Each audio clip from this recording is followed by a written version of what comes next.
The two peacocks that were screaming their heads off from about 6:30 remind me of my beautiful children, Lily and Gracie.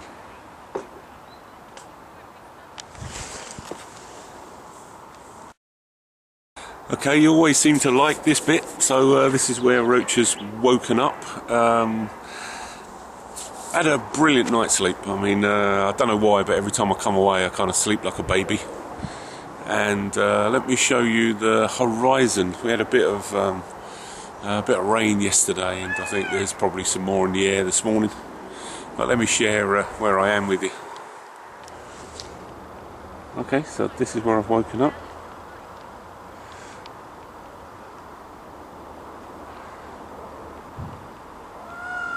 Beautiful fields of rapeseed oil.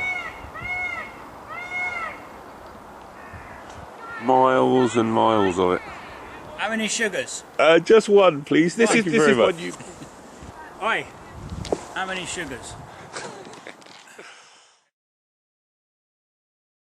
Okay, so everybody's seen my truck. I've given you the ins and outs of that several times.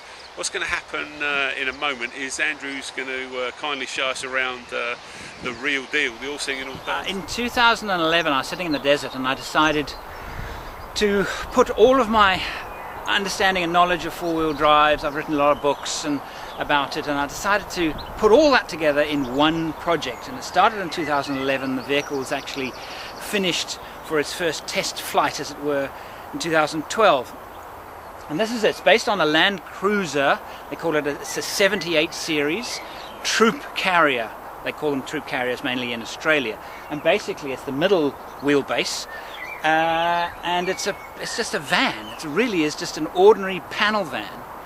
But as a basis for an overlanding truck, it's wonderful because the Toyota Land Cruiser reliability and simpleness, no electronics, you know, everything very, very basic, meant that I could convert and make an overland truck that would be suitable for me to actually live out of, not just camp and, you know, actually live in it if the weather turned really, really lousy.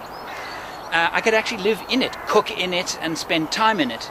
And the other criteria was that I needed to be able to set up my camp and within 5 minutes not only have my tent up, have shade, there's a big awning that goes around it, I would also have my fire made and my kettle would be boiling.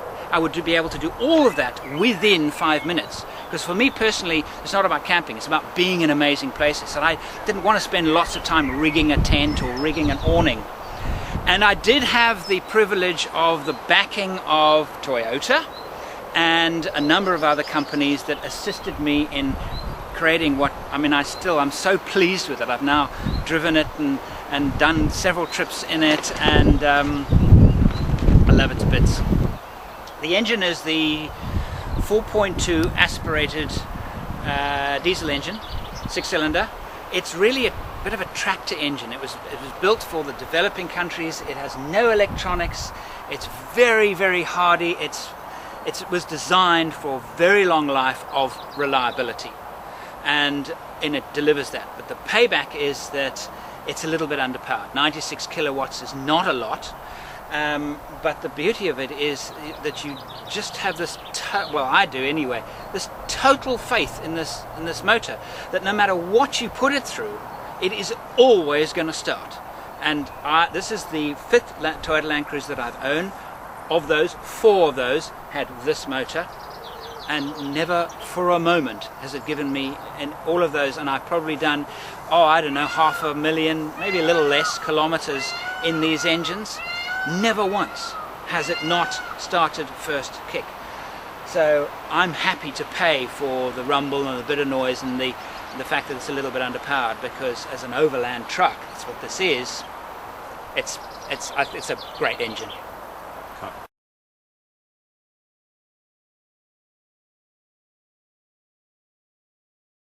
As I said, the whole idea is that I can live in the vehicle if I had to, which meant you had to cut a hole in the roof.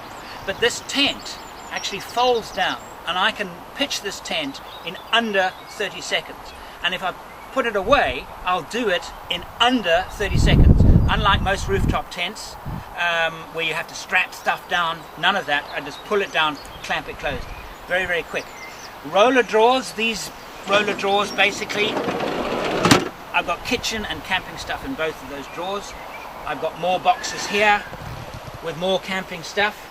I can fit 4 of these boxes. These are the traditional wolf pack ammo boxes. Well, actually not. This is a box I designed, but it's exactly the same size, so it can carry 4 of them, so I can carry a lot of food.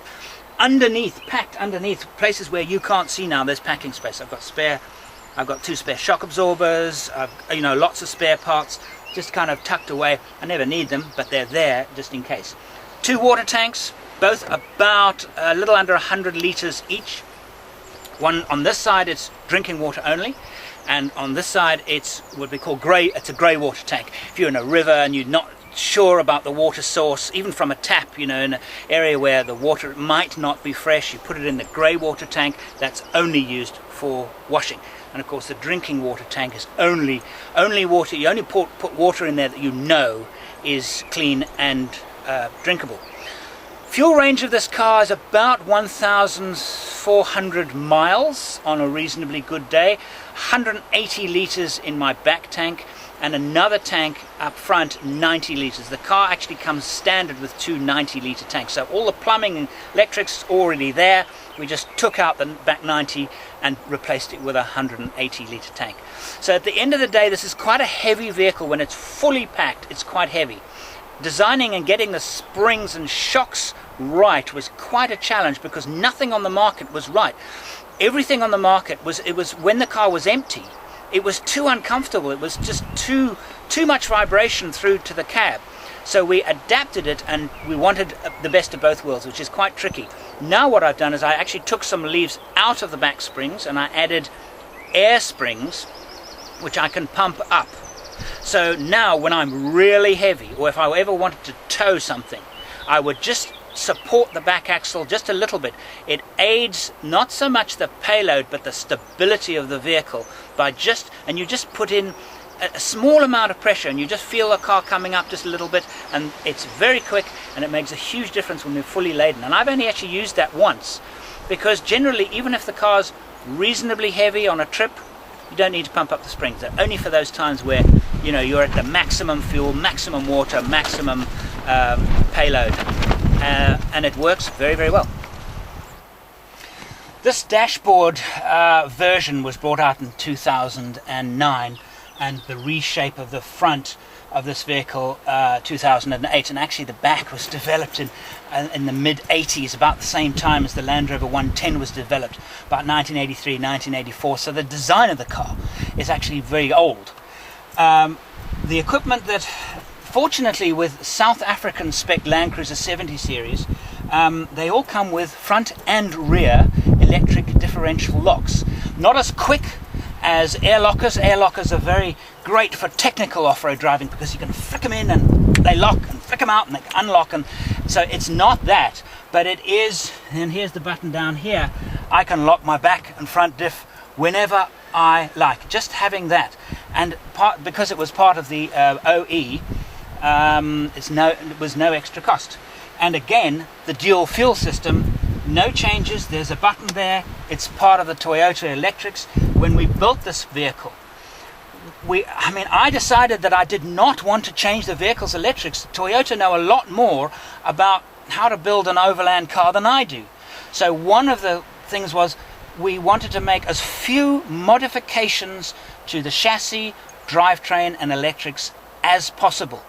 Body, okay, because you're not relying for reliability on the body. Obviously we did it well, but those critical things we left it to Toyota. And the split charge battery system also it's one cable from the battery to the system. We didn't cut a single wire to make it work.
to know what the total spend is, because I had a lot of support from a lot of people in building.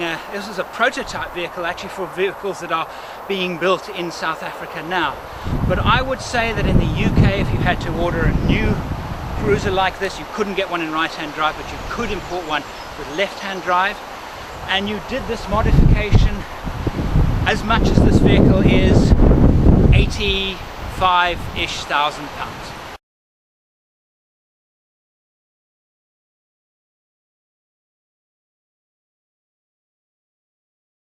Okay everybody, that's the end of my weekend away at Scarwell Farm with Andrew St Piers White. Hope that was of interest.